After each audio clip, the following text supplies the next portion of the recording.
সংযুক্ত আরব আমিরাতে যাত্রা শুরু করলো আরও একটি বাংলাদেশি প্রতিষ্ঠান।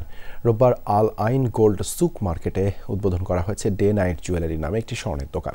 এ সময় উপস্থিত ছিলেন প্রতিষ্ঠানের স্বত্বাধিকারী মোহাম্মদ মামুন, মোহাম্মদ জামাল, মোহাম্মদ মুন্না সহ অন্যান্যরা। আরব আমিরাতে এটি তাদের পঞ্চম জুয়েলারি প্রতিষ্ঠান। এসব প্রতিষ্ঠানে বিক্রয় কর্মী হিসেবে কর্মসংস্থান হয়েছে কমপক্ষে 50 জন প্রবাসীর। আগামী 1 বছরে আরও 100 জন দক্ষ বাংলাদেশি কর্মচারী নিয়োগ দেওয়া হবে বলে জানান প্রতিষ্ঠানের কর্তারা। এসব প্রতিষ্ঠানে বাংলাদেশিদের নিয়োগ দিয়ে প্রবাসীদের কর্মসংস্থান করতে চায় প্রতিষ্ঠানটি।